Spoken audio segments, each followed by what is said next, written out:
കുടുംബത്തെക്കുറിച്ച് ഇന്ന് സംസാരിക്കുന്ന സമയത്ത് നാം ആരും ചെറുപ്പത്തിൽ കണ്ടിട്ടില്ലാത്തതും കേട്ടിട്ടില്ലാത്തതും അറിഞ്ഞിട്ടില്ലാത്തതുമായ പലവിധ പ്രശ്നങ്ങൾ നമ്മുടെയൊക്കെ കുടുംബങ്ങളെ പറഞ്ഞറിയിക്കാൻ പറ്റാത്ത വിധത്തിൽ ബാധിച്ചു കൊണ്ടിരിക്കുന്നു എന്നുള്ളതാണ്. മനുഷ്യരെ പടച്ച തമ്പുരാൻ സൃഷ്ടിച്ച ഒരു സൃഷ്ടിപ്പിൽ തലച്ചോറിൻ്റെ ഘടന എന്ന് പറഞ്ഞാൽ ഒരു കാര്യം ആവർത്തിച്ചാവർത്തിച്ച് കേൾക്കുകയും നിരന്തരം കേട്ടുകൊണ്ടിരിക്കുകയും അറിഞ്ഞുകൊണ്ടിരിക്കുകയും ചെയ്യുന്നുണ്ട് എങ്കിൽ ബ്രെയിൻ പ്രത്യേക തരത്തിലൊരു പാത്ത് വേ സൃഷ്ടിക്കുമെന്നുള്ളതാണ്. അതുവഴി അവന് അബ്നോർമലായ പല വിഷയങ്ങളും അവന് നോർമലായി വരും.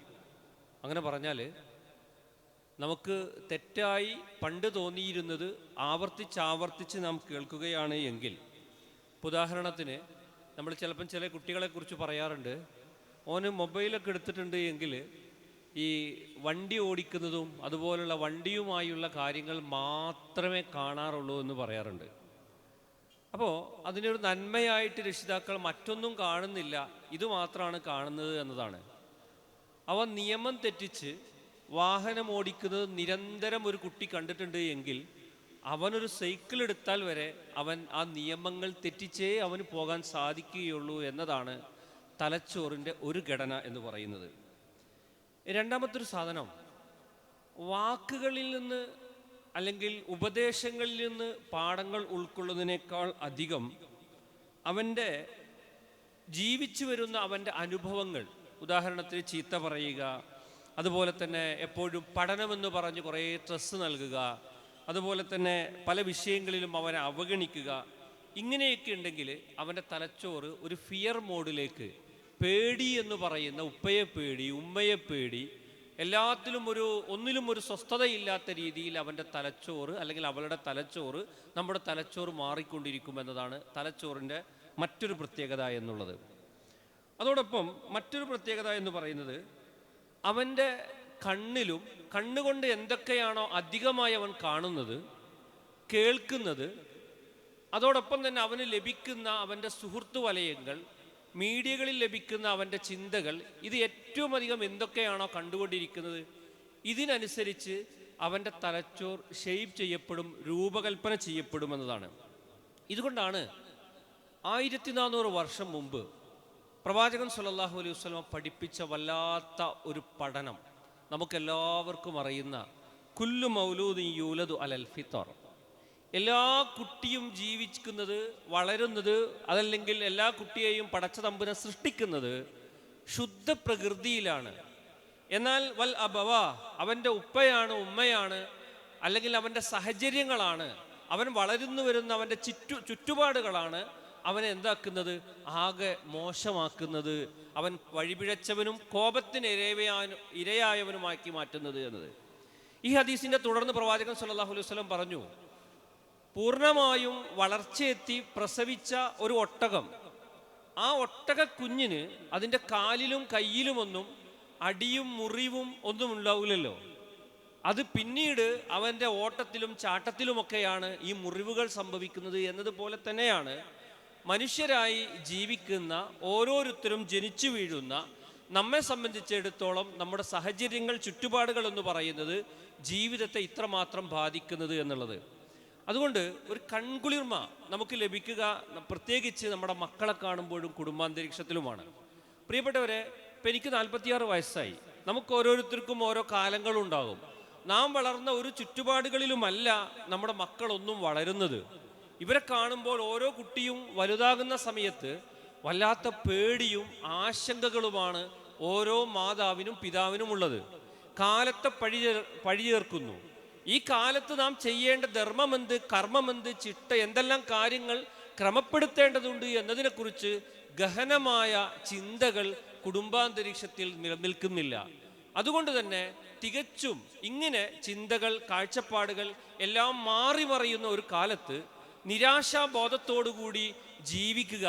ഞാനൊക്കെ ചെറുപ്പത്തിൽ എത്രമാത്രം ഇങ്ങനെയൊക്കെ ജീവിച്ചതാ, പള്ളിയും മദ്രസവും സ്ഥാപനമൊക്കെ സ്വസ്ഥമായി ജീവിച്ചതാ. നമ്മുടെ മക്കളും പേരക്കുട്ടികളൊന്നും അങ്ങനെയൊന്നും ജീവിക്കുന്നില്ലല്ലോ. കാലത്തിൻ്റെ ഒരു പോക്കെന്ന് പറഞ്ഞ് കാലത്തെ പഴി ചേർക്കാറുണ്ട്. പ്രിയപ്പെട്ടവരെ, നമുക്കതിന് പറ്റിയൊരു അവസരമല്ല ഇത്. എന്തിനാണ് നാം നമസ്കരിക്കുന്നത്? എന്തിനാണ് നാം നോമ്പെടുക്കുന്നത്? എന്തിനാണ് പണം ചെലവാക്കി ഹജ്ജ് നിർവഹിക്കുന്നത്? എന്തിന് സക്കാത്ത് കൊടുക്കുന്നു? ഒരൊറ്റ ഉത്തരമേ ഉള്ളൂ, അത് സ്വർഗത്തിലെത്താനാണ്. എന്നാൽ എന്തിന് കുടുംബത്തിന്റെ വിഷയത്തിൽ നാം ശ്രദ്ധിക്കുന്നു എന്ന ചോദ്യത്തിനും എന്തിനു നമസ്കരിക്കുന്നു എന്ന എന്താണോ ഉത്തരം, അതേ ഉത്തരം തന്നെയാണ് നമുക്ക് പറയാനുള്ളത്. സ്വർഗത്തിലെത്തിയ ഒരു പറ്റം ആളുകൾ പരസ്പരം സംസാരിക്കുന്നുണ്ട്. ആ സംസാരത്തിൽ അവർ പറയുന്നൊരു വാക്കുണ്ട്, നിങ്ങൾ സ്വർഗത്തിലെത്താൻ കാരണമെന്ത് എന്ന ചോദ്യം ആ ആയത്തിനോട് ചോദിച്ചാൽ ഉത്തരം പറയും, ഞങ്ങൾ ദുന്യാവിൽ വെച്ച് കുടുംബത്തിന്റെ വിഷയത്തിൽ മുഷ്ഫിക്കായിരുന്നു. ഫമന്നല്ലാഹു അലൈന വവഖാന അദാബസ് സമൂം. വേദനാജനകമായ ശിക്ഷയിൽ നിന്ന് പടച്ചതമ്പുരാൻ ഞങ്ങളെ കാത്തു സംരക്ഷിച്ചത് ഞങ്ങളുടെ മക്കളുടെ കാര്യത്തിൽ, രക്ഷിതാക്കളുടെ കാര്യത്തിൽ, ഇണകളുടെ കാര്യത്തിൽ, മാതാപിതാക്കളുടെ കാര്യത്തിൽ ഞങ്ങൾ മുഷ്ഫിക്കായിരുന്നു എന്നുള്ളതാണ്. പ്രിയപ്പെട്ടവരെ, ഈ മുഷ്ഫിക്കാകുക എന്നുള്ളത് കാലം തേടുന്ന അനിവാര്യതയാണ് എന്ന തിരിച്ചറിവ് നമുക്കുണ്ടായിരിക്കണം എന്നുള്ളതാണ്. അതിന് ചില കാര്യങ്ങൾ മാത്രം പറഞ്ഞുകൊണ്ട് ഞാൻ അവസാനിപ്പിക്കാനാണ് ഉദ്ദേശിക്കുന്നത്. അതിലൊന്നാമതായിട്ട്, ഇപ്പം നമ്മൾ ജീവിക്കുന്ന ഈ ഒരു കാലഘട്ടം എന്ന് പറയുന്നത്, ഒരു വീട്ടിലാണെങ്കിൽ തന്നെ എല്ലാവരും വ്യത്യസ്തമായ അകലങ്ങൾ പാലിച്ചാണ് ജീവിക്കുന്നത്. അങ്ങനെ പറഞ്ഞാൽ റൂമുകൾ അടുത്തായിരിക്കും, കിടപ്പറകൾ അടുത്തായിരിക്കും, ഇരിപ്പിടങ്ങൾ അടുത്തായിരിക്കും, ഭക്ഷണം അടുത്തായിരിക്കും, പക്ഷേ ചിന്തകൾ വ്യത്യസ്തമായിരിക്കും. ഇത് മുമ്പുണ്ടായിരുന്നോ? ഇല്ല. എന്നാൽ ഇന്നില്ലേ? ഉണ്ട്. എന്തുകൊണ്ടാണ്? കാലഘട്ടം ആ രീതിയിലാണ്. ഒരുപക്ഷെ നല്ല സന്തോഷദായകമായ സംസാരങ്ങളും ചിന്തകളും, ഒരു ഭാഗത്ത് ഖുർആനിക ചിന്തകളും ഉമ്മ ഇയർഫോൺ വെച്ച് കേൾക്കുന്നുണ്ട് എങ്കിൽ, മറുഭാഗത്ത് ആനന്ദത്തിൻ്റെയും അതോടൊപ്പം ആനന്ദത്തിൻ്റെ എല്ലാ അതിരുകളും ലംഘിച്ചായിരിക്കും മക്കൾ മറുഭാഗത്ത് സ്ക്രീനിന് അഡിക്റ്റ് ആയിരിക്കുന്നത്. ഇതിന് ഈ മേഖലയിൽ നമുക്ക് നിർവഹിക്കുവാനുള്ള വല്ലാത്ത ഒരു കർമ്മം എന്ത് എന്ന് ചോദിച്ചപ്പോൾ, ഈ വെക്കേഷൻ കാലത്ത് ഞാൻ എൻ്റെ പ്രിയപ്പെട്ട സുഹൃത്തിനെ ഫോണിൽ വിളിച്ച സമയത്ത് അദ്ദേഹം പറഞ്ഞൊരു മറുപടി ഉണ്ട്. ഞാൻ ഇന്ന് എൻ്റെ മോന് ഒരു വാക്ക് കൊടുത്തിട്ടുണ്ട്, ഇന്ന് ഞാൻ ഫോൺ ഉപയോഗിക്കുകയില്ല, ഞാനത് മാറ്റിവെക്കും, ആവശ്യത്തിന് മാത്രമേ സംസാരിക്കുകയുള്ളൂ, അതുകൊണ്ട് തന്നെ അതല്ലാതെ ഞാൻ ഉപയോഗിക്കുകയില്ല എന്ന് ഞാൻ എൻ്റെ മോനൊരു വാക്ക് കൊടുത്തിട്ടുണ്ട്, അതെനിക്ക് പാലിക്കേണ്ടതുണ്ട്. അതുകൊണ്ട് തന്നെ ആവശ്യമുള്ള കുറഞ്ഞ കാര്യങ്ങൾ മാത്രം സംസാരിക്കുക എന്ന സന്ദേശം നമ്മുടെ ജീവിതത്തിൽ ആ സുഹൃത്ത് പറഞ്ഞത് ചേർത്ത് വെക്കാവുന്നതാണ്. അഥവാ ഈ സ്ക്രീനിൽ നിന്ന് മാറി നമുക്ക് ജീവിക്കാൻ സാധിക്കുമോ? ഇല്ല. എന്നാൽ ഓരോ ദിവസവും പ്രിയപ്പെട്ട സഹോദരങ്ങളെ, മരിച്ചു ചൊല്ലുന്ന സമയത്ത് ഈ കുടുംബത്തെ നോക്കിയത് കൊണ്ടാണ് എനിക്ക് സ്വർഗം ലഭിക്കുന്നത് എന്ന് പറയാൻ നമുക്ക് സാധിക്കണമെങ്കിൽ കുറഞ്ഞ സമയം കുടുംബത്തിന് വേണ്ടി നമ്മൾ നീട്ടിവെക്കണമെന്നതാണ്. ഡിജിറ്റൽ ഡിസ്റ്റൻസ് ഒരു ഭാഗമുണ്ടാകുമ്പോൾ മീനിങ് ഫുൾ സമയത്തിലേക്കുള്ള സഞ്ചാരം മറുഭാഗത്ത് നമുക്കുണ്ടാക്കാൻ സാധിക്കണം. ഇതാണ് ഒന്നാമതായി പറയാനുള്ളത് എന്നുള്ളതാണ്. രണ്ടാമത്തൊരു കാര്യം, നേരത്തെ സൂചിപ്പിച്ചതുപോലെ തന്നെ ഇന്ന് എല്ലാവരും ഒരു എക്സ്ട്രീം ലെവൽ ഇൻഡിവിജ്വലിസമാണ് പ്രോത്സാഹിപ്പിച്ചുകൊണ്ടിരിക്കുന്നത്. എൻ്റെ വാക്ക് എൻ്റേതു മാത്രം. ഒരു പിതാവ് നനഞ്ഞുകൊണ്ട് അങ്ങാടിയിലൂടെ പോകുന്ന സമയത്ത് അദ്ദേഹത്തോട് ചോദിച്ചു, എന്താ നിങ്ങൾ ഈ മഴക്കാലത്ത് നനഞ്ഞു പോകുന്നത് ചോദിച്ച സമയത്ത് അദ്ദേഹം പറഞ്ഞൊരു വാക്കുണ്ട്, എൻ്റെ പണി നിങ്ങൾക്കറിയാലോ, ഞാൻ അങ്ങനെ കഷ്ടപ്പെട്ട് ജീവിക്കുന്ന ഒരാളാണ്, എന്നിട്ട് ഞാനൊരു കുട എൻ്റെ വീട്ടിൽ എൻ്റെ മകൾക്ക് വാങ്ങിക്കൊണ്ട് പോയി കൊടുത്തിട്ട് ഇന്നലെ അങ്ങാടിയിലേക്ക് മീൻ വാങ്ങാനായിട്ട് വരുമ്പോൾ അതേ കുട ഞാൻ എടുത്തു വന്ന് തിരിച്ചു വീട്ടിലേക്ക് പോയപ്പോൾ ഈ മകൾ ചോദിക്കുന്നൊരു ചോദ്യമുണ്ട്, ആരാണ് എൻ്റെ കുട ഇങ്ങനെ ആക്കിയത്? ആരാണ് ഈ കുട ഇങ്ങനെ ആക്കിയത്? ഇതിൽ മീൻ മണക്കുന്നുണ്ടല്ലോ, എന്താണ് ഈ കുടയുടെ അവസ്ഥ ഇങ്ങനെ? ആ കുട്ടി, എൻ്റെ മകൾ മനസ്സിലാക്കുന്നില്ല, ഞാൻ ആ കഷ്ടപ്പെട്ട് വെയിലത്ത് നിന്ന് പണിയെടുത്തിട്ട് നീക്കി വെച്ച പണത്തിൽ നിന്നാണ് ഇതെൻ്റെ ഉപ്പക്ക് ഇത് വാങ്ങിക്കൊടുത്തിരിക്കുന്നത്, ഇത് എൻ്റേത് എന്നതിൽ നിന്ന് മാറി നമ്മുടേത് എന്ന ഒരു ചിന്ത എൻ്റെ മകൾക്ക് കൈമോശം വന്നു പോയിട്ടുണ്ട് എന്നുള്ളത്. പ്രിയപ്പെട്ടവരെ, ഇന്ന് കലാലയങ്ങളിൽ പഠിപ്പിക്കുന്നത് ഈ രീതിയാണ്, കൂട്ടുകാർ പഠിപ്പിക്കുന്നത് ഈ രീതിയാണ്. അവിടെയാണ് കുടുംബാന്തരീക്ഷം എന്ന് പറയുന്നിടത്ത് കൃത്യമായി നമുക്കുണ്ടായിരിക്കേണ്ട ഒരു ചിന്ത, വി എന്നുള്ളതിന് പകരമായി വി എന്ന ഒരു ചിന്ത, വി ബിഫോർ മീ, അഥവാ എനിക്ക് വേണ്ടി എന്നതിൽ നിന്ന് മാറിയിട്ട് നമുക്ക് വേണ്ടി എന്നൊരു ചിന്തയുണ്ടാകണം. അതിൻ്റെ പരമപ്രധാനമായി നാം ആലോചിച്ചു നോക്കൂ, രാത്രിയിൽ അയൽപക്കത്തെല്ലാവരും ഉറങ്ങിക്കിടക്കുകയാണ്, ആരും ഉണരുന്നില്ല, ശാന്തമാണ്, നിശബ്ദമായി നിൽക്കുന്നു, കൂരിരുട്ടാണ്. 3 മണി 3:30 സമയത്ത് കിടപ്പറയിൽ നിന്നും എഴുന്നേൽക്കുന്നു, വീട്ടിൽ അടുത്ത് കിടന്നുറങ്ങുന്ന ആൾ ഉണരരുതേ എന്ന് വിചാരിച്ച് ബാത്റൂമിൽ പോയി ശുദ്ധീകരണ പ്രക്രിയ നടത്തിയിട്ട് പടച്ച തമ്പുരാന്റെ മുമ്പിൽ നിന്ന് തഹജ്ജുദ് നമസ്കരിക്കാനായിട്ട് എഴുന്നേറ്റ് നിൽക്കുന്ന ഒരു മനുഷ്യൻ, ആ മനുഷ്യൻ നിങ്ങളൊന്ന് ആലോചിച്ച് നോക്കൂ. എല്ലാവരും ഉറങ്ങിക്കിടക്കുകയാണ്, വീട്ടിലുള്ളവർ ഉറങ്ങിക്കിടക്കുന്നു, ഒരേ ബെഡിൽ കിടക്കുന്നവർ ഉറങ്ങിക്കിടക്കുന്നു, തൊട്ടപ്പുറത്തും പരിസരത്തൊന്നും ഒരു ശബ്ദവും കേൾക്കുന്നില്ല. ആ സമയത്ത് നെഞ്ചത്ത് കൈകെട്ടിയിട്ട് പടച്ച തമ്പുരാനോട് പറയുന്ന വല്ലാത്തൊരു വാക്കുണ്ട്, ഇഹ്ദിനസ് സിറാത്തുൽ മുസ്തഖീം എന്ന വാക്കാണ്. എല്ലാവരും ഉറങ്ങുന്ന സമയത്തും ആരും ഉണരാത്ത സമയത്തും അദ്ദേഹത്തിന്റെ വാക്കെന്ന് പറയുന്നത് ഇഹ്ദിന എന്ന, പടച്ചവനെ ഞങ്ങളെ എന്ന ചിന്തയാണ്. ഈ ഞങ്ങൾ എന്ന ഒരു ചിന്ത, ഈ ഒരു സംഘബോധത്തെ മതം എത്രമാത്രം ഗൗരവത്തിൽ പഠിപ്പിക്കുന്നു എന്നുള്ളത് നമ്മുടെ മക്കൾക്കും നാമും പരസ്പരം പകർന്നു ജീവിക്കണം. എന്റേത് എന്നതിൽ നിന്ന് മാറി നമ്മുടേത് എന്ന ചിന്തയിലേക്ക് കാലം തേടുന്ന അനിവാര്യത നമുക്ക് ആ ഒരു സഞ്ചാരവും ചിന്തയും ഉണ്ടാകണം എന്നുള്ളതാണ്. ഈ രീതിയിൽ നാം ജീവിക്കുന്നുണ്ട് എങ്കിൽ സ്വസ്ഥമായി കുടുംബാന്തരീക്ഷത്തിൽ ഇതെന്റെ ഉപ്പയാണ്, ഇതെന്റെ ഉമ്മയാണ്, ഇത് എന്റേതാണ്, എന്റേത് എന്ന് പറയുന്നതിന് പകരമായി ഞങ്ങളുടേതാണ് എന്ന് പറയുന്നതിലേക്ക് ചിന്തിക്കുന്നു എങ്കിൽ, രണ്ടു മക്കൾ ജീവിക്കുന്നു, എന്റെ ഉപ്പ എന്റെ ഉമ്മ എന്ന് പറഞ്ഞ് പരസ്പരം അടികൂടുന്നതിനു പകരമായി എന്റേത് എന്നതിലേക്ക് എത്തി നമ്മുടേത് എന്നുള്ളതിലേക്ക് എത്തിക്കാൻ നമുക്ക് സാധിക്കണം. അങ്ങനെ നമ്മുടേത് എന്ന് പറയുമ്പോൾ നമ്മുടെ ഉപ്പാന്റെ കാര്യം നമ്മൾ നോക്കണം, നമ്മുടേത് നോക്കണം. ഞാൻ അധ്വാനിച്ചൊരു സാധനം വാങ്ങിച്ചാലും എന്റേതാകുന്നില്ല, അത് നമുക്ക് ഉപയോഗിക്കുവാനുള്ളതാണ്. ഈ ഒരു ചിന്തയിലേക്ക് പ്രവാചകൻ സല്ലല്ലാഹു അലൈഹി വസല്ലമയും നാം നിത്യജീവിതത്തിൽ പ്രാർത്ഥിക്കുന്ന പ്രാർത്ഥനകളുമൊക്കെ ഈ ഒരു സംഘബോധം നമ്മെ പഠിപ്പിക്കുന്നുണ്ട് എങ്കിൽ, ആ സംഘബോധത്തിന്റെ പ്രായോഗിക തലങ്ങൾ എന്ന് പറയുന്നത് കുടുംബത്തിൽ നിന്ന് അന്യമാകുമ്പോൾ കൺകുളിർമകളാണ് നമുക്ക് അകലുന്നത് എന്ന ചിന്തയാണ് ഉണ്ടാകേണ്ടത്. മൂന്നാമത്തെ കാര്യം എന്ന് പറയുന്നത്, ഇന്ന് പൊതുവിൽ ഒരു മനുഷ്യൻ ചിന്തിക്കുന്ന ഏറ്റവും പ്രധാനപ്പെട്ട ചിന്ത അവന്റെ ഇൻസ്റ്റാ അക്കൗണ്ടിലോ, അതല്ലെങ്കിൽ പഴയ ജനറേഷൻ ആണെങ്കിൽ FB-യിലോ, അതല്ലെങ്കിൽ യൂട്യൂബിലോ ഏതെങ്കിലും ഒരു സാധനം അപ്ലോഡ് ചെയ്തിട്ടുണ്ട് എങ്കിൽ, ഒരു പിക്കാകട്ടെ, വീഡിയോ ആകട്ടെ, ഷോർട്സ് ആകട്ടെ, എത്ര വ്യൂവേഴ്സ് ഉണ്ട്, എത്ര ലൈക്കുകളുണ്ട് എന്ന് നോക്കി അതിനനുസരിച്ച് ആനന്ദവും സന്തോഷവും ഓരോരുത്തരും കണ്ടെത്തുന്നു.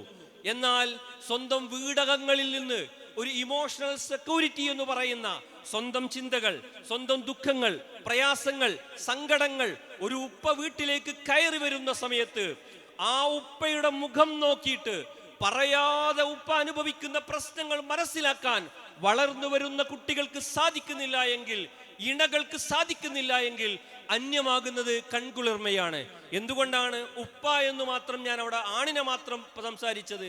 ആണൊരിക്കലും സങ്കടങ്ങൾ പൊട്ടിക്കരഞ്ഞു പറയാറില്ല, ഉള്ളിൽ ഒതുക്കുകയാണ് ചെയ്യുക. ഇത് പറയാതെ വായിച്ചെടുക്കാൻ ഇണകൾക്ക് സാധിക്കുമ്പോൾ പൂമിട്ടിട്ട് വളരുന്നതാണ് കൺകുളിർമ, നയനാനന്ദം എന്ന് പറയുന്നത്. അതുപോലെ തന്നെ തൻ്റെ ദുഃഖവും സങ്കടങ്ങളും സന്ദേഹങ്ങളുമെല്ലാം ഇറക്കി വെക്കാൻ എൻ്റെ ഇണയുടെ അടുത്ത് സ്ഥാനമുണ്ടെന്നൊരു സ്ത്രീക്ക് എപ്പോ സുരക്ഷിതത്വ ബോധം ലഭിക്കുമോ അപ്പോഴാണ് കൺകുളിർമകൾ വളരുന്നത് എന്നതാണ്. ഇങ്ങനെ കുടുംബാന്തരീക്ഷം എന്ന് പറയുന്നത് ദുഃഖമാകട്ടെ, സങ്കടങ്ങളാകട്ടെ, പ്രശ്നങ്ങളാകട്ടെ, പ്രതിസന്ധികളാകട്ടെ, ഇതൊക്കെ പരസ്പരം അങ്ങോട്ടും ഇങ്ങോട്ടും പറയാനുള്ള ഒരവസരവും അതിനനുസരിച്ചൊരു ഇമോഷണൽ സെക്യൂരിറ്റി എന്ന് പറയുന്ന, പണ്ട് ചെറുപ്പത്തിൽ ഉമ്മ എന്നൊരു വിളിയുണ്ട്. എന്തിനൊക്കെയാണ് ആ ഉമ്മ എന്നൊരു വിളി വിളിക്കാറുള്ളത്? ഒരു പക്ഷേ ആ ഉമ്മ എന്നത് ഒരു കുട്ടി മൂത്രമൊഴിക്കാൻ വിളിക്കുന്നതാണ് ഉമ്മയെ, ഭക്ഷണത്തിന് വിളിക്കുന്നതാണ് ഉമ്മയെ, പേടിക്കുന്ന സമയത്ത് വിളിക്കുന്നതാണ് ഉമ്മയെ, അഭയത്തിന്റെ സമയങ്ങളിലൊക്കെ ഉമ്മ ഉമ്മ എന്ന് വിളിച്ചിട്ടുണ്ട് എങ്കിൽ ആ കുട്ടിക്കൊരു സെക്യൂരിറ്റി ഫീൽ ചെയ്തിരുന്നു. ആ രീതിയിൽ തന്നെ എൻ്റെ ഉമ്മ, എൻ്റെ വീട്, എൻ്റെ കുടുംബം എന്ന് പറയുന്നത് എൻ്റെ ഉള്ളിലുള്ളതെല്ലാം ഇറക്കി വെക്കുവാനും അതോടൊപ്പം അവിടെ നിന്ന് ഊർജം പകരാനുമുള്ള ഒരു സ്രോതസ്സാണ് എന്ന ഒരു ചിന്തകൾ ഉണ്ടാകണമെന്നതാണ്.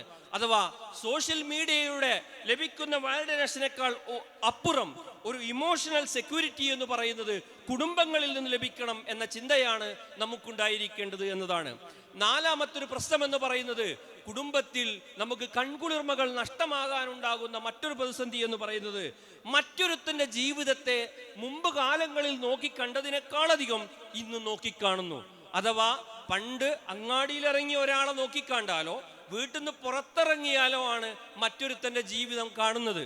ഇന്ന് നമ്മുടെ ബെഡ്റൂമിൽ റൂം അടച്ച് റൂമിനുള്ളിൽ കയറി പുതപ്പിനുള്ളിൽ വരെ മറ്റൊരുത്തന്റെ ജീവിതങ്ങൾ നമുക്ക് യഥേഷ്ടം കാണാൻ സാധിക്കും.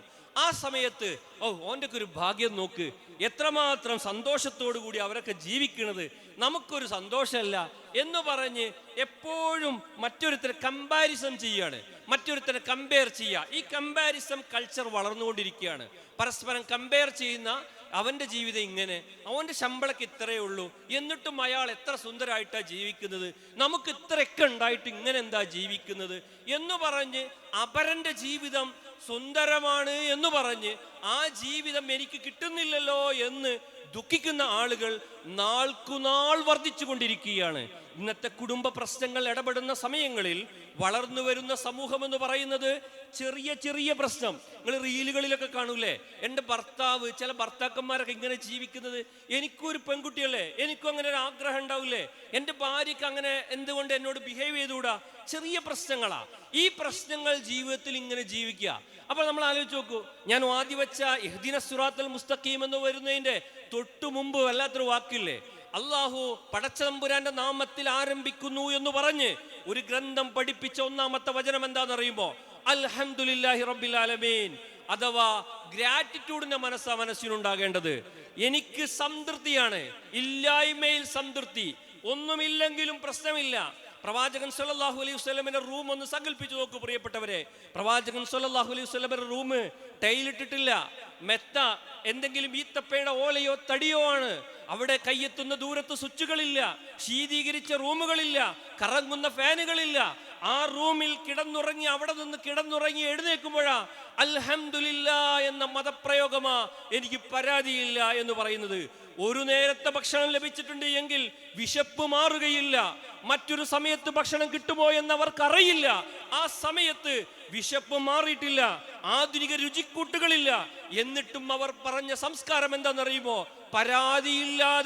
പരാതിയില്ലാതെ സംതൃപ്തമായ വാക്ക് അൽഹംദുലില്ലാ എന്ന് പറയുന്ന വാക്ക്.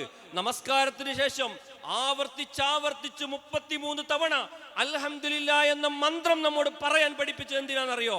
മറ്റൊരുത്തനെ കമ്പയർ ചെയ്തല്ല ജീവിക്കേണ്ടത്. സ്വന്തം സംതൃപ്തിയോടുകൂടിയും സമാധാനത്തോടുകൂടിയും എനിക്കെന്റെ റബ്ബ് നൽകിയതിൽ ഞാൻ അങ്ങേയറ്റം നന്ദിയുള്ളവനാണ്. ലഇൻ ശകർത്തും ലഅസീദന്നകും. നീ ബാധ്യത നിർവഹിക്കുന്നുണ്ട് എങ്കിൽ നിനക്ക് നിന്റെ നന്മകൾ, അനുഗ്രഹങ്ങൾ യഥേഷ്ടം പടച്ചതമ്പുരാൻ നിനക്ക് അധികരിപ്പിച്ചു തരുമെന്ന ചിന്താധാര വളർത്തിയെടുക്കണമെന്നതാണ് കുടുംബങ്ങളിൽ ഇന്ന് അന്യമായി കൊണ്ടിരിക്കുന്ന മറ്റൊരു കാര്യമെന്ന് പറയുന്നത്. അഞ്ചാമത്തൊരു കാര്യമെന്ന് പറയുന്നത്, എല്ലാവരും സംസാരിക്കുന്നു, ആരും ആരെയും കേൾക്കുന്നില്ല. എല്ലാവർക്കും കുറെ പറയണമെന്നുണ്ട്, എന്നാൽ ആരും ആരെയും കേൾക്കുന്നില്ല. ഇന്നത്തെ കാലഘട്ടങ്ങളിലെ ഏറ്റവും വലിയ മരുന്നെന്ന് പറയുന്നത് ശ്രദ്ധയോടുകൂടി കേൾക്കുന്ന ഒരു സുഹൃത്തുണ്ടാകുക എന്നതാണ്. ഇത് കലാലയങ്ങളിൽ ഉണ്ടെങ്കിൽ പ്രിയപ്പെട്ടവരെ, നമ്മുടെ മക്കൾ കലാലയങ്ങളിലെ ആ സുഹൃത്ത് വലയത്തിൽ ചേക്കേറും. വീടകങ്ങളിൽ ഇത് അന്യമായാലോ?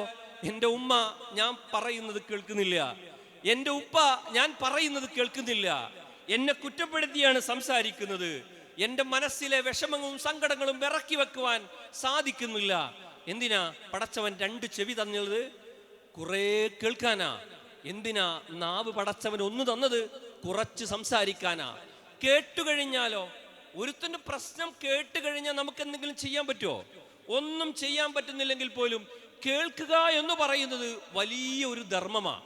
തിരുനബി സല്ലല്ലാഹു അലൈഹി വസല്ലമയുടെ വ്യക്തിത്വവുമായി ബന്ധപ്പെടുന്നിടത്ത് പ്രവാചകൻ സല്ലല്ലാഹു അലൈഹി വസല്ലമ അങ്ങേയറ്റം ശ്രദ്ധയോടുകൂടി അപരൻ പ്രവാചകനോട് പറയുന്ന പ്രശ്നങ്ങൾ തിരുനബി സല്ലല്ലാഹു അലൈഹി വസല്ലമ കേട്ടിരുന്നു എന്നതാണ്.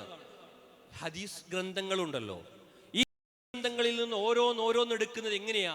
പ്രവാചകനെ സശ്രദ്ധം ശ്രവിച്ച സഹാബികൾ ഉണ്ടായിരുന്നു എന്നുള്ളതാണ്. പ്രവാചകൻ സല്ലല്ലാഹു അലൈഹി വസല്ലമ ഈ ഹദീസുകളിൽ ചോദ്യങ്ങളുണ്ടല്ലോ, അഥവാ തിരിച്ചു പ്രവാചകനോട് ചോദ്യങ്ങൾ ചോദിച്ചവരുണ്ടായിട്ടുണ്ട്. അങ്ങോട്ടും ഇങ്ങോട്ടും ചോദ്യവും പറച്ചലും കേൾക്കലും ഉണ്ടാകുമ്പോൾ അവിടെ ഒരു ഇന്നത്തെ കാലഘട്ടങ്ങളിലെ പ്രശ്നമായ ഒരു വീക്ക് കണക്ഷനും അതോടൊപ്പം തന്നെ ആക്റ്റീവ് ലിസണിങ് നമ്മുടെ ജീവിതത്തിൽ ഉണ്ടാകണം. കൃത്യമായി കേൾക്കണം. കേട്ടുകഴിഞ്ഞാൽ ശരിയാടി, നീ ഇങ്ങനെ പ്രശ്നമൊക്കെ അനുഭവിക്കുന്നുണ്ടല്ലേ, എനിക്ക് ഇപ്പോഴത് ഫീൽ ചെയ്തത് എന്ന് പറഞ്ഞാൽ ഒരു പെണ്ണിന് അത് മാത്രം മതി. എൻ്റെ ഭർത്താവ് എന്നെ മനസ്സിലാക്കിയിട്ടുണ്ട് എന്നൊരു ചിന്ത. അതിലപ്പുറം എൻ്റെ ഇന്ന ആഗ്രഹങ്ങളുണ്ട്, ഈ ആഗ്രഹങ്ങൾ മുഴുവൻ എൻ്റെ ഭർത്താവിന് നടപ്പിലാക്കാൻ പറ്റുമെന്നുള്ളത് ലോകത്തൊരു പെണ്ണും വിശ്വസിക്കുന്നില്ല. പക്ഷേ നിങ്ങൾ ആലോചിച്ച് നോക്കൂ, ആണും പെണ്ണും, മനുഷ്യൻ ബേസിക്കലി പ്ലഷർ സീക്കിംഗ് ആനിമലാ. സന്തോഷം കിട്ടുന്ന കാര്യങ്ങളാണ് മനുഷ്യന് ഇഷ്ടം ചെയ്യാൻ. എന്നാൽ അതിൽ ആണിന്റെ പ്രത്യേകത എന്താണ്? ആണ് റെസ്പെക്ട് സീക്കിംഗ് ആനിമലാ. ഒരാണ് പറയുന്ന വാക്കിന് വീട്ടിൽ വിലയുണ്ട്, അയാൾ പറഞ്ഞാൽ അത് അനുസരിക്കുന്നുണ്ട് എന്നൊരു ബോധ്യം ആണിനുണ്ട് എങ്കിൽ അദ്ദേഹത്തിന് സന്തോഷം ഉണ്ടാവും. ഒരാണ് പറയുന്ന ഒന്നും കേൾക്കുന്നില്ല, ഞാൻ പറഞ്ഞ് മാത്രങ്ങൾ കേട്ടാൽ മതി എന്ന് പറഞ്ഞാലോ അവിടെ പ്രശ്നങ്ങൾ സൃഷ്ടിക്കും. എന്നാൽ ഒരു പെണ്ണോ കെയർ സീക്കിംഗ് ആനിമലാ. എന്താ കെയർ സീക്കിംഗ് ആനിമൽ എന്ന് പറഞ്ഞാൽ? ഒരു പരിഗണന ഉണ്ടാകണം.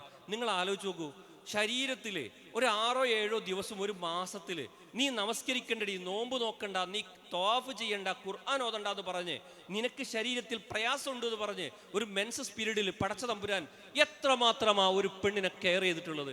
അല്ല മരിച്ചു കഴിഞ്ഞാൽ ആദ്യം ചോദിക്കുന്നത് നാളെ പരലോകത്തെത്തുന്ന സമയത്ത് നമസ്കാരത്തെ കുറിച്ചാന്ന് പറയാ, ഇതാ നിന്റെ പീരീഡ്സിന്റെ സമയ, നീ ചെയ്യണ്ടട്ടോ എന്ന് പറഞ്ഞ് പടച്ചവൻ കെയർ ചെയ്യുമ്പോ ഭർത്താവും മക്കളും രാവിലെ എഴുന്നേറ്റിട്ട് ചോദിക്കുക, ഇന്നെന്താ ഉപ്മാവാ എന്നൊരു ചോദ്യം ചോദിച്ചാലോ ഉമ്മക്ക് വയ്യ, പെണ്ണിന് വയ്യ, വീട്ടിലെ സഹോദരിക്ക് വയ്യ, ഇതാണ് ഉണ്ടാക്കിയത്, കുഴപ്പമില്ല ഞാൻ സഹായിക്കടി എന്നൊരു വാക്ക് പറഞ്ഞാൽ സഹായിക്കേണ്ടതില്ല അവരെ. അവർക്ക് ആ വാക്കിന് അവർ കൊതിക്കുന്നുണ്ട്. ആ ദാരിദ്ര്യം എന്ന് പറയുന്നത് ഇന്ന് കുടുംബത്തിൽ നന്നായി അനുഭവിക്കുന്നുണ്ട്. കൺകുളിർമായ എന്ന് പറയുന്നത് ഏതെങ്കിലും അങ്ങാടികളിൽ നിന്ന് വാങ്ങാൻ കിട്ടുന്ന ഒന്നല്ല പ്രിയപ്പെട്ടവരെ, അത് വീടിനുള്ളിൽ ബോധപൂർവം ഉണ്ടാക്കേണ്ട ഒരു സാധനമാണ് എന്നതാണ്. അതുകൊണ്ടാണ് മല്ലാ യർഹം ലാ യുർഹം എന്ന് പറയുന്ന ഹദീസിലെ സമകാലിക വായന എന്ന് പറയുന്നത് എൻ്റെ ദുഃഖവും എൻ്റെ സങ്കടങ്ങളും കേൾക്കാനും പറയാനും പറ്റുന്ന ഒരിടം എൻ്റെ വീട്ടിലുണ്ടാകുന്നുണ്ടോ അവിടെയാണ് നന്മയുടെ ജീവിതങ്ങൾ ഉണ്ടാകുക എന്നുള്ളത്. ഇനി ആറാമത്തൊരു പ്രശ്നം എന്ന് പറയുന്നത്, ഈ കുടുംബ മേഖലകളിൽ ഇന്ന് എല്ലാവരും ഇപ്പൊ ഒരു ഭക്ഷണം കഴിക്കണം എന്ന് വിചാരിച്ചോ, മോനെ വിളിച്ചാൽ ബാടാ ചോറുന്നാന്ന് വിളിച്ചിട്ട് ഉപ്പ വിളിച്ച് പറഞ്ഞിട്ടുണ്ട് എങ്കിൽ ഒരിക്കലും കേൾക്കൂല. ഓൻ്റെ 2 ചെവിയിലും ഒരു പക്ഷേ ഇതായിരിക്കും. നമ്മളൊരു പക്ഷേ ചിന്തിക്കുന്നു, ഇപ്പോൾ കുറച്ചു കാലമായിട്ട് ഈ ഓൺലൈൻ ക്ലാസ്സുകൾ ഇത്രമാത്രം അതിപ്രസരം ഉണ്ടായപ്പോൾ കുട്ടികൾക്ക് ഒരു നോർമലായിട്ടൊരു കാര്യം കേൾക്കുക എന്ന് പറയുന്നത് കുട്ടികൾക്ക് സാധിക്കുന്നില്ല. 2x ഇട്ട് കേൾക്കണം. ഇപ്പൊ യൂട്യൂബ് പ്രോയൊക്കെ എന്ത് ചെയ്യുന്നുണ്ട്, 3x ഒക്കെ എന്ത് ചെയ്യുന്നുണ്ട്, അലോ ചെയ്യുന്നുണ്ട്. ഇങ്ങനെ കേട്ടാലേ അവർക്ക് മനസ്സിലാകുള്ളൂ. ഇപ്പൊ ഈ സംസാരം തന്നെ ഇങ്ങനെ കേൾക്കുന്നത് പകരമായിട്ട് അതൊരു 2x മാറ്റുകയാണ്, സ്പീഡ് കൂട്ടി സംസാരിക്കുമ്പോഴാണ് അവർക്കത് മനസ്സിലാകുന്നത്. അതുകൊണ്ട് തന്നെ ഇന്നത്തെ പരീക്ഷാ മേഖലകളിലൊക്കെ കുട്ടികൾ അനുഭവിക്കുന്നത് ഒരു ചോദ്യം തിരിഞ്ഞും മറിഞ്ഞും വരുന്ന സമയത്ത് എഴുതാൻ അറിയാതെ പോകുകയാണ്, അത്രമാത്രം കേട്ടിങ്ങനെ പോകുകയാണ്. ഈ സമയത്ത് ഒരു ഭക്ഷണം കഴിക്കാൻ മോനെ വിളിക്കണമെങ്കിൽ ഉമ്മ വാട്സപ്പിൽ മെസ്സേജ് അയക്കുക, വാ കഴിക്കുന്ന, അപ്പോഴാ മേളം മോനെ ഇറങ്ങി വരുന്നത്. ഇവിടെ ഒരു പ്രശ്നമുണ്ട്. ഒരു ഭാഗത്ത് സ്ക്രീൻ എന്ന് പറയുന്നത്, മറുഭാഗവും ഈ പ്രതിസന്ധി ഉണ്ടാകുന്ന സമയത്ത് പാരന്റിങ് എന്ന് പറയുന്നത് കൃത്യമായിട്ട് ഏത് രീതിയിലായിരിക്കണം എന്നറിയുമോ?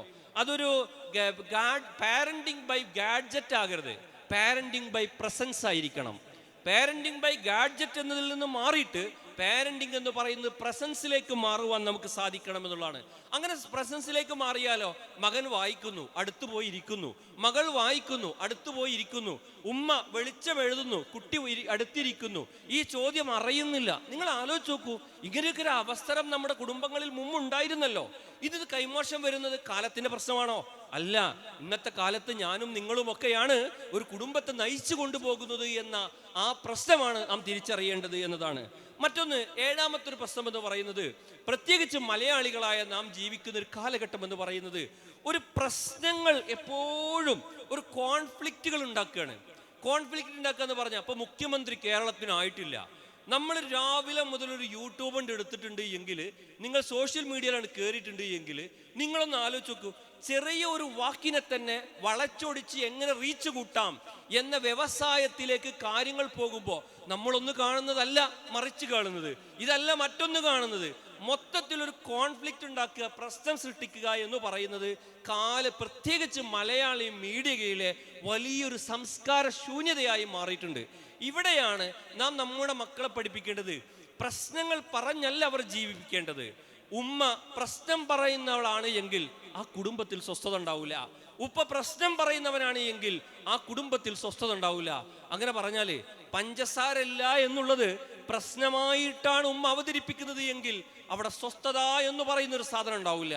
പഞ്ചസാര ഇല്ല എന്നുള്ളത് പരിഹാരമായിട്ടാണ് ഉമ്മ അവതരിപ്പിക്കുന്നത് എങ്കിൽ ആ മക്കളെ വിശ്വസിച്ച് ഒരാൾക്ക് കെട്ടിച്ചു കൊടുക്കുന്ന സമയത്ത് ഞാൻ നിങ്ങൾക്ക് വിവാഹം ചെയ്തു തന്നിരിക്കുന്നു എന്നുള്ളത് ആത്മാഭിമാനത്തോടുകൂടി ഒരാൾക്ക് പറയാൻ സാധിക്കുമെന്നതാണ്. ഞാൻ സ്വീകരിച്ചിരിക്കുന്നു, തൃപ്തിപ്പെട്ടിരിക്കുന്നു എന്ന് പറയുന്ന സമയത്ത് ആ സ്വീകരിച്ചവനും കെട്ടിച്ചു നൽകിയ വലിയനും ഈ ഒരു പ്രശ്നങ്ങളിൽ നിന്ന് മാറി പരിഹാരങ്ങളിലേക്ക് ചിന്തിക്കുന്ന മക്കളെയാണ് വളർത്തിയെടുക്കേണ്ടത് എന്നതാണ്. ആ രീതിയിൽ ഒരു ചിന്താധാരയാണ് നമ്മിൽ ഉണ്ടാകേണ്ടത് എന്നതാണ്. ഇനി എട്ടാമതായിട്ട്, ഇന്ന് നമ്മുടെ മീഡിയകളിൽ നിന്നൊക്കെ തന്നെ നാം സ്വീകരിക്കുന്ന കണ്ടന്റുകൾ എന്ന് പറയുന്നില്ലേ, ഈ കണ്ടന്റുകൾ എന്ന് പറയുന്നത് നേരത്തെ പറഞ്ഞതുപോലെ ഒരു ന്യൂ നോർമലൈസേഷൻ വരികയാണ്. പണ്ട് അബ്നോർമലായ പല വിഷയങ്ങളും, ഞാൻ ചെറിയൊരു ഉദാഹരണം പറയാം. ഇപ്പം നമ്മുടെയൊക്കെ ചെറുപ്പത്തിൽ നിന്ന് മൂത്രമൊഴിക്കുക എന്ന് പറയുന്നത് നമുക്ക് എന്തെങ്കിലും ഒരു പേടി ഉണ്ടായിരുന്നോ? പേടിയായിരുന്നു, ഒരു കറാഹത്തായിട്ടാണ് കണ്ടത്. നല്ല ആരോഗ്യമുള്ള മനുഷ്യന്മാരും ഇന്ന് നിന്ന് മൂത്രമൊഴിച്ചാൽ എന്തെങ്കിലും പ്രശ്നം നമുക്ക് ഫീൽ ചെയ്യുന്നുണ്ടോ? ശരിക്കും ആലോചിച്ച് നോക്കൂ. ഇന്നതിങ്ങനെ നമ്മൾ ചെയ്ത് ചെയ്ത് നമുക്ക് എന്തായി? അതൊരു ന്യൂ നോർമലായി, എല്ലാം നോർമലായി. വിവാഹം എന്ന് ഇസ്ലാമിൽ പറയില്ലേ? വിവാഹം എന്നത് നിങ്ങൾ ആലോചിച്ച് നോക്കൂ. ഒരു വിവാഹം എന്ന് പറയുന്നത് പ്രിയപ്പെട്ടവരെ ഒരു കരാർ മോഡാണ്. ശരിക്കും കരാർ മോഡാണ് പടച്ചവൻ പഠിപ്പിക്കുന്നത്. എന്നാൽ അത് കാർണിവൽ മോഡിലേക്ക് മാറി. അള്ളാന്റെ ബർക്കത്ത് നഷ്ടപ്പെട്ടു. അള്ളാന്റെ ബർക്കത്ത് നഷ്ടപ്പെടുമെന്നൊരു ബോധ്യം നമുക്കില്ല. അവിടെ എന്ത് ഭക്ഷണം കൊടുക്കണം, എന്ത് വസ്ത്രം ധരിക്കണം, വരുന്ന ആൾക്ക് എന്ത് കൊടുക്കണം, നിക്കാഹിന് ശേഷം എന്തുണ്ടാകണം. പക്ഷേ എൻ്റെ മകളുടെ നിക്കാഹില് അത്രയും ഉത്തരവാദിത്തപ്പെട്ട കരാറാ. ആ കരാറിൽ സാക്ഷിയായിട്ട് ഒപ്പിടേണ്ടത് ആര് എന്ന് ചിന്തിച്ചിട്ടുണ്ടോ? ഏതെങ്കിലും ഒരു ബോധമില്ലാത്ത ആരെങ്കിലും പിടിച്ച് രണ്ട് ഒപ്പിടിപ്പിക്കുകയാണോ ചെയ്യേണ്ടത്? അത് വല്ലാത്തൊരു കരാർ മോഡാണ്. ആ കരാർ എന്ന് പറയുന്നത് അത്ര സഗൗരവം നിർവഹിക്കേണ്ട ഒരു കർമ്മമാണ്. ആ കർമ്മം എന്തുകൊണ്ട് നാം ആ രീതിയിൽ വരുന്നില്ല? മീഡിയകൾ എന്ന് പറയുന്നത് ഇന്ന് ശരിക്കൊരു ടോക്സിക് മീഡിയ ഇൻഫ്ലുവൻസ് നമ്മുടെ കുടുംബങ്ങളിൽ വരുന്നുണ്ട്.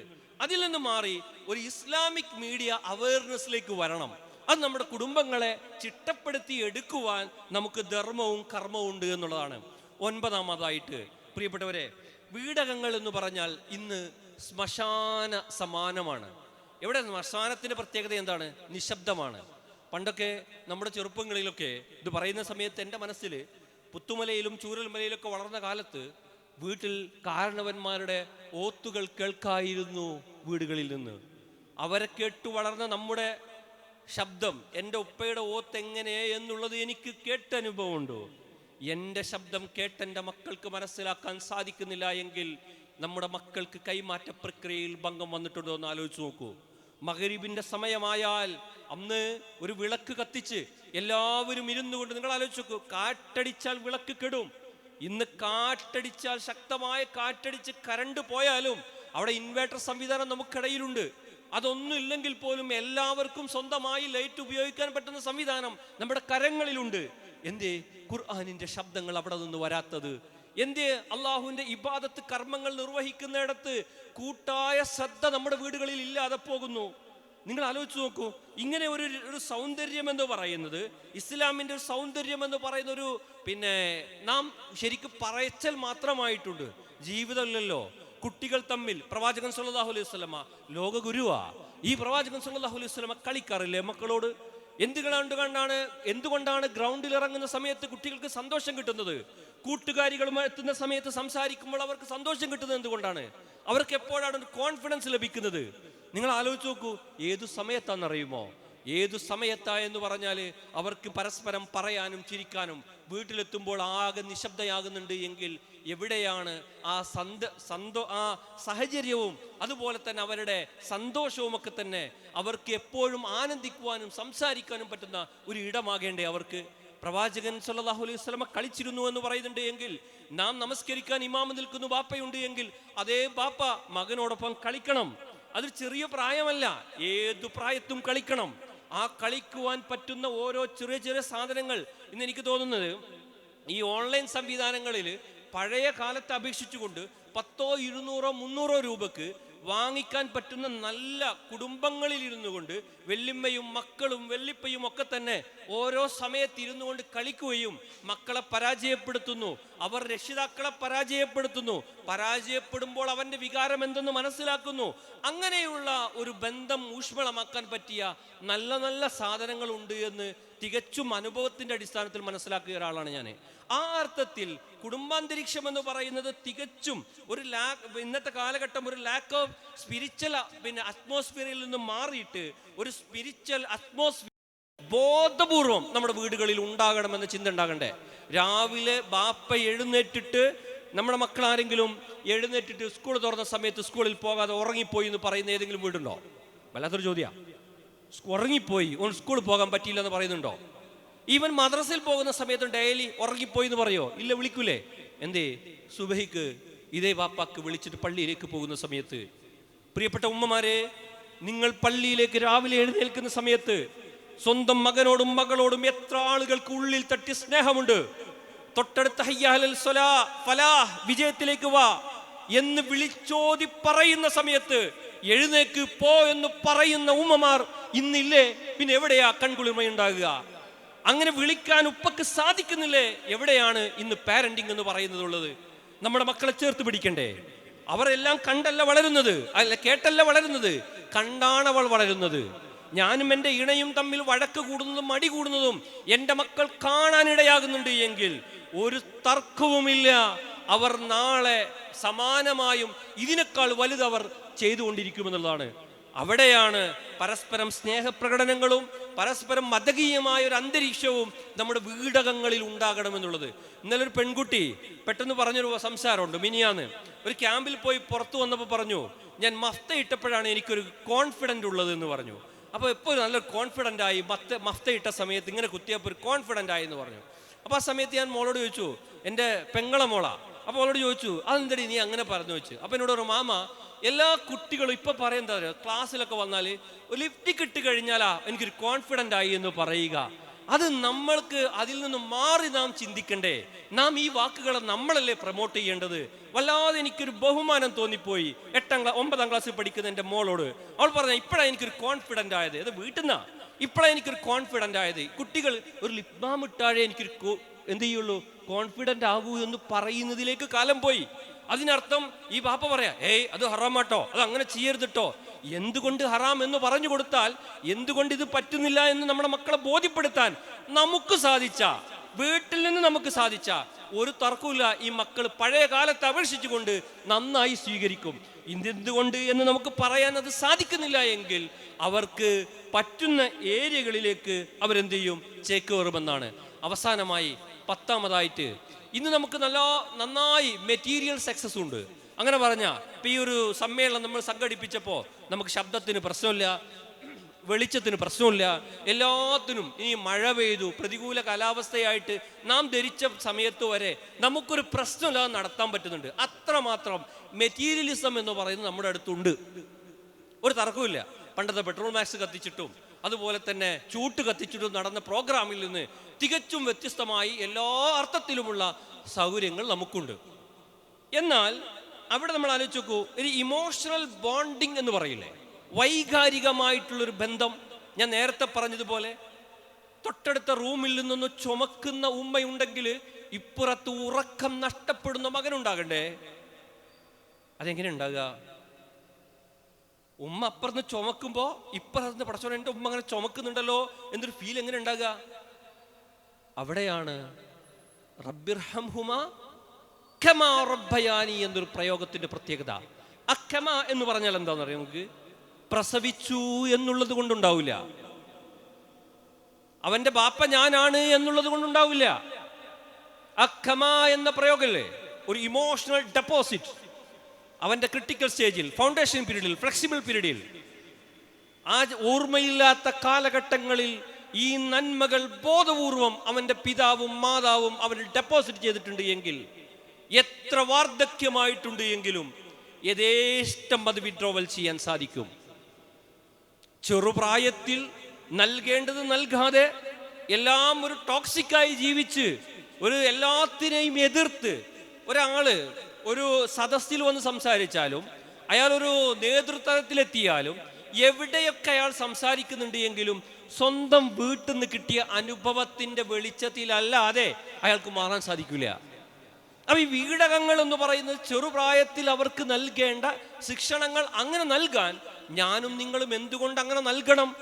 എന്തുകൊണ്ട് ഞാൻ നമസ്കരിക്കുന്നു? അതേ ചോദ്യത്തിന് ഉത്തരം എന്താണോ അതേ ഉത്തരം തന്നെയാണ് ഇതിനും ഉണ്ടാകേണ്ടത്. അങ്ങനെ പരസ്പരം ഒരു വല്ലാത്ത ഇമോഷണൽ ബോണ്ടിങ് നമ്മുടെ ജീവിതത്തിൽ ഉണ്ടായാൽ കൺകുളിർമ എന്ന് പറയുന്ന സാധനം ഉണ്ടാകുന്നതാണ്. പ്രിയപ്പെട്ടവരെ, ഈ കൺകുളിർമ എന്ന് പറയുന്നത് എപ്പോഴുണ്ടാകുന്നറിയോ? അത്ഭുതങ്ങൾ സൃഷ്ടിക്കുന്ന സമയത്താണ്. ഖുർആൻ ഉപയോഗിച്ചത് 3 സമയവും തികച്ചും അത്ഭുതകരമായ രംഗങ്ങളാണ്. ഒന്ന്, മൂസാ നബി അലൈഹിസ്സലാത്തു വസ്സലാം ആ നൈൽ നദിയിലൂടെ ഒഴുക്കപ്പെട്ടിട്ട് ആസിയുടെ അടുത്ത് കിട്ടിയിട്ട് ആ സമയത്ത് ഫറോവ എന്ത് തീരുമാനം എടുത്തോ? ആ തീരുമാനം എന്താ? ആൺകുട്ടികളെ കൊന്നുകളയണമെന്ന തീരുമാനമാണ് എങ്കിൽ അവിടെ നിന്നിട്ട് ആസിയ അലൈഹിസ്സലാത്തു വസ്സലാം പറയുന്നുണ്ട്, ഇവനെ നമുക്ക് വളർത്താം, ഇവൻ നമുക്ക് കൺകുളിർമ നൽകിയേക്കാം. ഖുർറത്തായുൻ ഒരു പ്രയോഗം. ഇതേ സമയത്ത് പുഴയിൽ ഒഴുക്കിവിട്ട ഒരു ഉമ്മ, അവരുടെ ബ്രസ്റ്റിലൊക്കെ പാല് നിറയും. എന്തായി എൻ്റെ മോനെന്ന് അറിയുന്നില്ല. അങ്ങേയറ്റം പേടിച്ച് അസ്വസ്ഥമായി കഴിയുന്ന ഒരു ഉമ്മയുണ്ട്. എല്ലാവരും വന്ന് മുല കൊടുക്കുന്നു, കുട്ടി കുടിക്കുന്നില്ല. ഒരു പെണ്ണ് പറയാ, സഹോദരി പറയാ, ഇവന് ഞാൻ ഒരാളെ കൊടുന്നുതരാ. അങ്ങനെ ആ ഉമ്മ വരിക മുല കൊടുക്കാനായിട്ട്, കൂലിക്കാരിയായിട്ട് സ്വന്തം ഉമ്മ വരിക. അവിടെ ഖുർആൻ പറയുന്നൊരു വാക്കുണ്ട്, വറദദ്നാ ഇലാ ഉമ്മി മൂസ. സൂറത്തുൽ ഖസസ് 28-ാം അധ്യായം ഒരു 10 മുതൽ 15 വരെയുള്ള ഭാഗങ്ങൾ നിങ്ങൾ എടുത്ത് നോക്കൂ. വറദദ്നാ ഇലാ ഉമ്മി മൂസ. ആ ഉമ്മ മൂസ അലൈഹിസ്സലാത്തു വസ്സലാമിന്റെ ഉമ്മക്ക് ഞാൻ ആ കുട്ടിയെ നൽകിയത് എന്തിനറിയോ? അവർക്ക് കൺകുളിർമ ലഭിക്കാനാ. മൂന്നാമത്തെ ഒരു സാധനം എവിടെയാണെന്നറിയോ ഖുർആൻ ഉപയോഗിച്ചത്? ഈ 2 അത്ഭുതമല്ലേ. മൂന്നാമത്തെ ഒരു സാധനം എന്ന് പറഞ്ഞാൽ, ഇപ്പോൾ എൻ്റെ വീട് വയനാട്ടിലാണ്, മുട്ടിലാണ്. മുട്ടിൽ നിന്ന് ഇപ്പോൾ സലാമിൻ്റെ സലാമാഷ വീടിൻ്റെ അവിടെ നിന്ന് ഏകദേശം 1 കിലോമീറ്റർ പോയാൽ ചെറിയൊരു കുന്നിൽ ഒരു 2 നില വീടാണ്.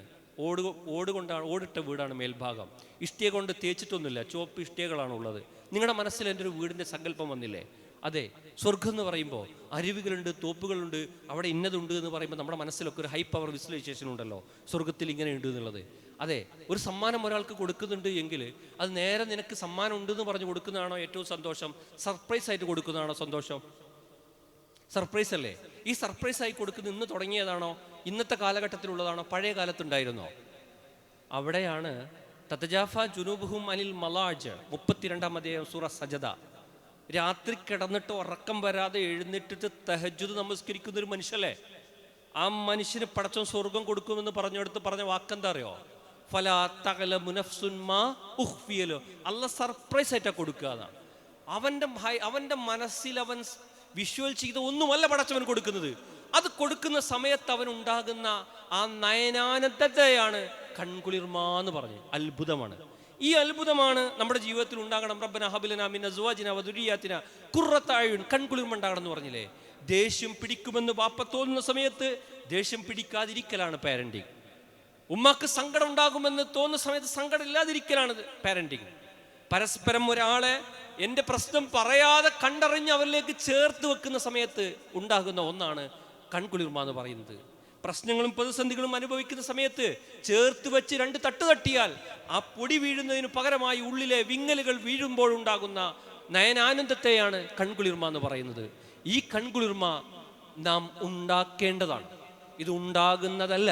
അത് ഉണ്ടാക്കണമെങ്കിൽ കാലം തേടുന്ന അനിവാര്യതകൾ എന്ത്, ബാധ്യതാബോധം എന്ത് എന്ന് ശക്തമായി തിരിച്ചറിഞ്ഞ് കുറ്റപ്പെടുത്തലുകളില്ലാതെ, അതോടൊപ്പം ഒരു മനുഷ്യന്റെ മനസ്സിന് വെറുപ്പിക്കലുകളില്ലാതെ സ്വസ്ഥമായി ശാന്തമായി എല്ലാവർക്കും സന്തോഷവും സംതൃപ്തിയും ലഭിക്കുന്ന രീതിയിൽ പരസ്പരം പറഞ്ഞും, ഞാൻ മരിച്ചാൽ എനിക്ക് വേണ്ടിയിട്ട് ഈ ലോകത്തെല്ലാവരും മയ്യത്ത് നമസ്കരിക്കുന്ന സമയത്തും ഹൃദയം പൊട്ടുന്നവനായിട്ട് എൻ്റെ വീട്ടിൽ എൻ്റെ മകനും മകളുമേ എനിക്കുള്ളൂ, എൻ്റെ ഇണയെ എനിക്കുള്ളൂ, എൻ്റെ വീട്ടുകാരാണ് എനിക്കുള്ളത് എന്ന ചിന്ത നമുക്കുണ്ടെങ്കിൽ വീട്ടിൽ അമ്മായിമ്മയും മരുമകളും അങ്ങോട്ടും ഇങ്ങോട്ടും സംസാരങ്ങൾ ഉണ്ടാവില്ല. പ്രിയപ്പെട്ടവരെ, ഇവരാണ് എനിക്ക് മരിക്കുന്ന സമയത്ത് വീട്ടിലാണെങ്കിൽ ഒരു തുള്ളി വെള്ളം തരേണ്ടത് എന്ന ഒരു ബോധ്യമുണ്ടെങ്കിൽ കുറ്റപ്പെടുത്തിയുള്ള സംസാരങ്ങൾ ഉണ്ടാകുമോ?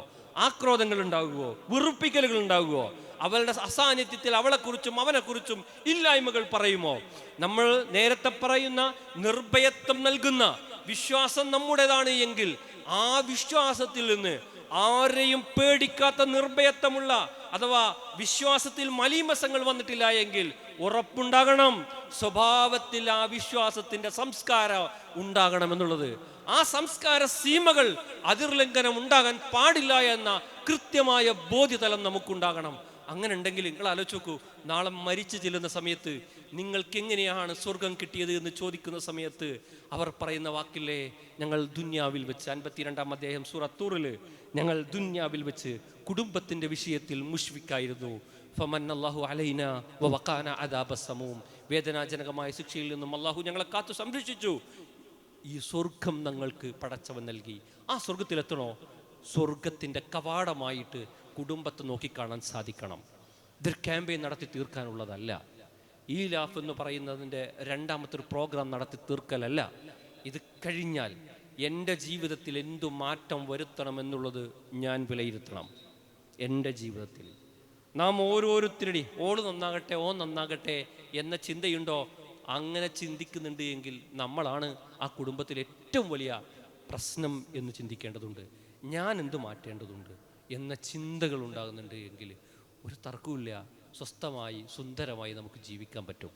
കുടുംബത്തിനോടൊപ്പം ഇന്നലെ ഒരു യാത്ര തിരിച്ചിട്ട് പുറത്തിറങ്ങിയ സമയത്ത് വണ്ടിയുടെ വാടകയൊക്കെ സെറ്റാക്കിയപ്പോൾ ഒരു സാധാരണ ഒരു ഡ്രൈവർ ഇറങ്ങി വന്നിട്ട് എന്നോട് പറഞ്ഞു, മാഷേ എൻ്റെ അടുത്ത് എന്തെങ്കിലുമൊക്കെ വന്നിട്ടുണ്ടെങ്കിൽ ക്ഷമിക്കണം കേട്ടോ എന്നുള്ളത്. ഒരു വണ്ടി ഓടിക്കുന്ന നല്ല വൃത്തിയായിട്ട് വണ്ടി ഓടിച്ച് രാവിലെ 5 മണി മുതൽ ഒരു അന്ന് രാത്രി വരെ ഞങ്ങളെ കുടുംബത്തെ പല സ്ഥലങ്ങളിലും കൊണ്ടുപോയി വന്ന അവൻ പറയണം എൻ്റെ അടുത്ത് എന്തെങ്കിലും വന്നിട്ടെങ്കിൽ ക്ഷമിക്കണമെന്ന്. ഒരു വാഹനം കുറച്ച് സമയത്ത് ഓടിക്കുമ്പോൾ അടുത്ത ട്രിപ്പ് കിട്ടാനുള്ള ഒരു ബോധ്യത്തിൽ വരെ ആ വാക്ക് അവർ പറയുന്നുണ്ട്. കുടുംബത്തിൽ നല്ല രീതിയിൽ നമ്മൾ വർത്തിക്കാതെ തൻ്റെ ഭർത്താവിനോട്, നിങ്ങൾ ആലോചിച്ച് നോക്കൂ, ഭർത്താവിനോട് മവദ്ദത്തും റഹ്മത്തും ഉണ്ടാകണമെന്ന് നിക്കാഹ് ഖുതുബയിൽ കേട്ട് പോകേണ്ട ഒരു സാധനമല്ലല്ലോ. നിക്കാഹ് ഖുതുബ വധൂവരന്മാർ മാത്രം കേട്ടാൽ മതിയെങ്കിൽ എന്തിനാ ഉറക്കെ പറയണത്? ആ സമയത്ത് നിക്കാഹ് കഴിഞ്ഞവരും നടത്തിയവരൊക്കെ ഒന്നും കൂടി കേൾക്കണത്. ആ മവദ്ദത്തും റഹ്മത്തും എൻ്റെ കുടുംബത്തിൽ ഉണ്ടാകണം. എൻ്റെ ജീവിച്ചിരിക്കുന്ന സ്വർഗം എൻ്റെ ഈ ഭാര്യയാണ്, എൻ്റെ ജീവിച്ചിരിക്കുന്ന സ്വർഗം ഈ ഭർത്താവാണ്, മക്കളാണ്. ഇവരോടുള്ള എൻ്റെ സമീപനമാണ് എനിക്ക് സ്വർഗ നരകം തീരുമാനിക്കുന്നത് എന്ന് ചിന്തിച്ചാലോ സുന്ദരമായിരിക്കും ആ ജീവിതം എന്ന് പറയുന്നത്. അങ്ങനെയാണ് 23 വർഷക്കാലം പ്രവാചകൻ സല്ലല്ലാഹു അലൈഹി വസല്ലം വരച്ചു കാണിച്ചു തന്നത് ആ ജീവിതം. അങ്ങനെയാണ് പൂർവികർ നമുക്ക് വരച്ചു കാണിച്ചു തന്നത്. കഷ്ടതകളുള്ള സമയത്തും അവരങ്ങനെയാണ് നമ്മളെയൊക്കെ നയിച്ചിട്ടുള്ളത്. ഈ സമ്പന്നതയുള്ള സമയത്ത് നാം എങ്ങനെ അതിനെ നോക്കിക്കാണുന്നത് എന്നുള്ളത് വൈയക്തികമായി നാം ചിന്തിക്കേണ്ടതുണ്ട്. മാറ്റത്തിൻ്റെ അനിവാര്യത മനസ്സിലാക്കി ഒരു മുന്നേറ്റത്തിന് നാം തയ്യാറാകുക. അള്ളാഹു അനുഗ്രഹിക്കുമാറാകട്ടെ. വാഹിർ ദഅ്വാനാ അൽഹംദുലില്ലാഹി റബ്ബിൽ ആലമീൻ. അസ്സലാമു അലൈക്കും വറഹ്മത്തുള്ളാഹി.